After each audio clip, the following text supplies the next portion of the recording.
We are going to take a look at the ISTE Standards for Educational Leaders or Administrators. What is ISTE? ISTE stands for International Society for Technology and Education. As we know, technology in education has played a bigger role now than it ever has before, and it will just continue to play a bigger role every single year. ISTE has a variety of standards that are a framework for innovation in education. These standards help educators and education leaders worldwide prepare learners to thrive and work in life. These standards are for the following: students, educators, educational leaders, and technology coaches.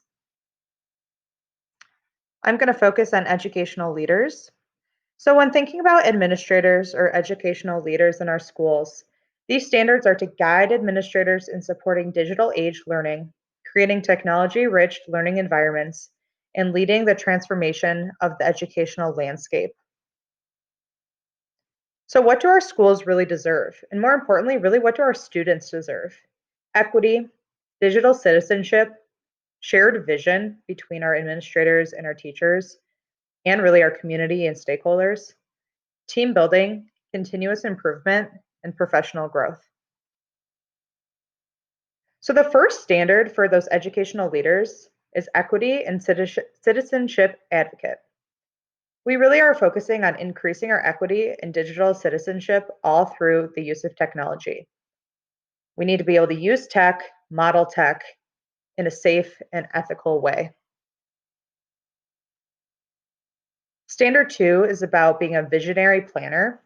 So having a solid strategic plan, a shared vision with others, either within your school or your district. That main point is that shared vision. Make sure you remember your stakeholders in that vision, in keeping an evaluative progress keeping evaluative progress of your plan and listening to feedback. If the plan's not working, you have to change it.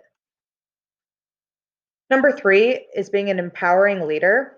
Empower teachers, build confidence in them to use technology and provide that training along the way.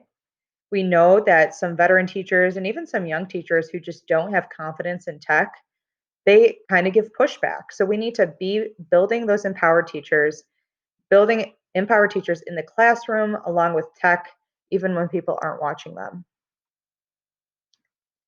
Number 4 is a systems designer. When we think about our school, really, it's like a business. We have to build a strong team that looks at those resources, that infrastructure, and remembering to keep that privacy for all when we're using these new technologies.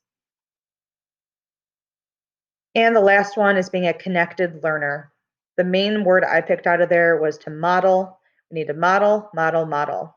As the administrator and the educational leader, we need to be the one engaging, modeling the new technology. We need to engage in reflective practices. Is it working? What does the data suggest? And to promote lifelong learning and professional learning experiences. Here's a link to the ISTE standards for educational leaders.